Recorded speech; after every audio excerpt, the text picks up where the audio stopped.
Walking back.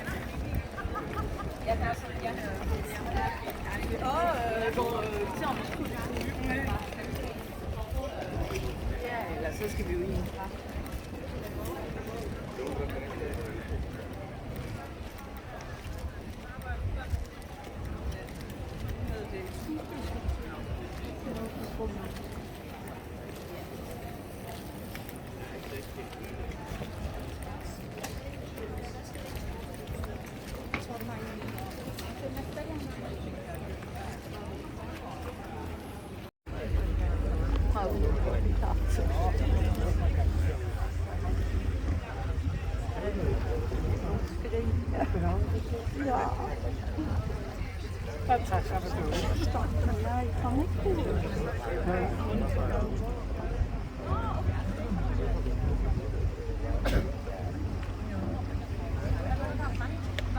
Excuse me, can you stay behind the yellow line?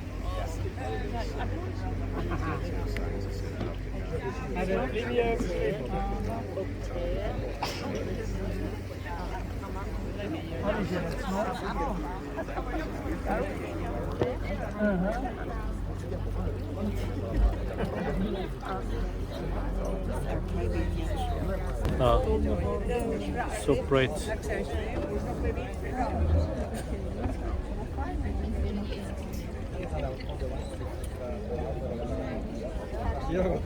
And if you're not fast enough with your camera, you will instead get a picture of the most photographed tree in all of Copenhagen.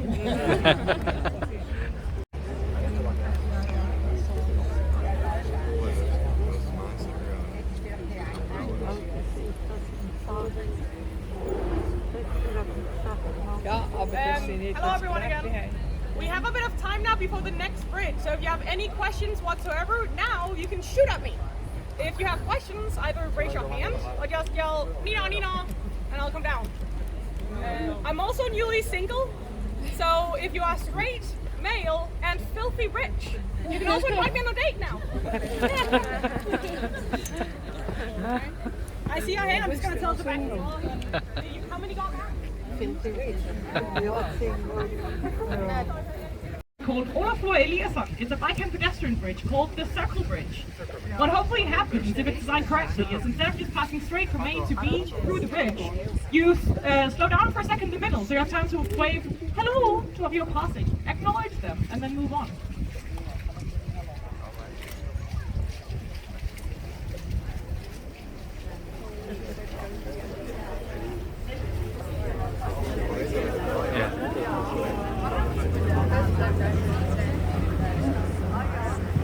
And now, right in front of us, we have the Black Diamond. The Black Diamond is the newest section of the Royal Danish Library, and it's clad in a mix of black granite and glass. The facade also tilts 7 degrees towards the water, so if you're here at the right time of day, with just the right kind of light, kind of right now, the reflection of the water will glisten back into the building and make the whole building shine bright like a diamond. That's literally what it has its name.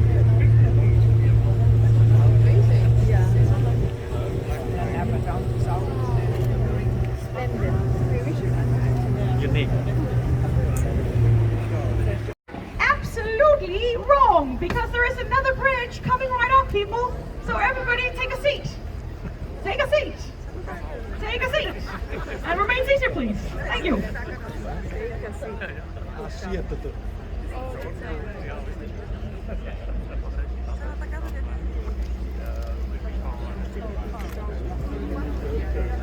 And now on our right, we have King Christian IV's brew house. And a brew house doesn't sound important to a city, but at the time we had no sewage system in Copenhagen. What's that?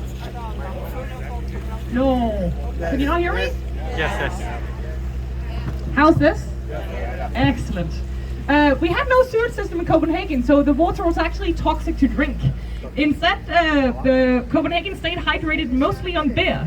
And if you were a public servant or a soldier, you were given 10 liters of beer a day, 2.4 gallons, as an allowance for yourself and your family members, including the children. Important to mention that the beer back then had a lower alcohol content, so we didn't have drunk toddlers running up and down the streets of Copenhagen. But that being said, we did actually lose most of the wars we went into in those same decades.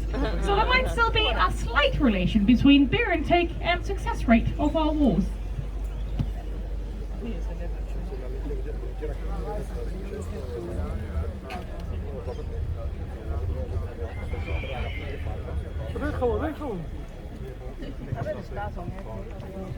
And slowly but surely, the next bridge approaches us.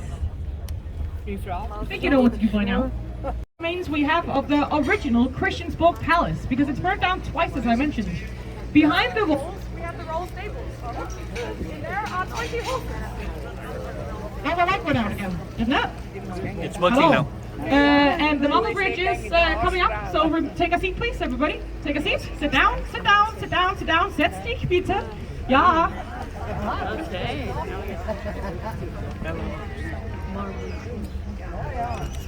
Hello.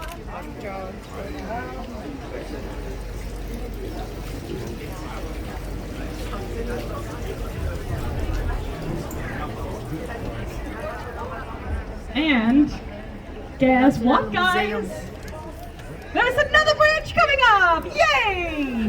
The next bridge is called the Storm Bridge, and we built this bridge after Sweden stormed Copenhagen and ruined our wooden bridge. Then we built a new, very sturdy bridge. So good luck storming us now, Sweden. It's also the narrowest bridge we have to go through, so it's important for this one that you not only sit down, you also need to keep everything you can think of inside the sides of the boat. Arms, legs, hands, tongues, selfie sticks, babies, bags, whatever you have, keep it inside the side of the boat, please. Let's see, it was looking good on one side. Please keep your arm inside the boat. Yes, arms inside the boat, and then I think we're ready to go under the Storm Bridge. Let's go, let's rock and roll. Hello. Hello. And inside the bridge at the top in the middle, there is an ancient cave painting that I think you may appreciate. I've been told it's a symbol of fertility. Yeah.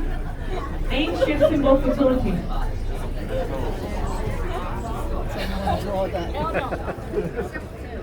Hello.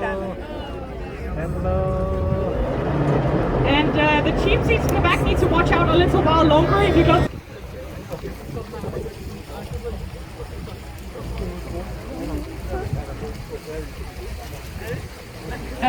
Coming up on our right, there is an orange building, and that is Thorvaldsen's museum. Bertel Thorvaldsen is probably the most famous sculptor we ever had in Denmark. He did a bunch of work around Europe, even did commission work for the Pope at the time. And when he returned, he wanted to donate his body of work to the city of Copenhagen. As a thank you, they built him a museum for all his stuff. But not only that, Bertel Thorvaldsen himself is also buried in the middle of the building.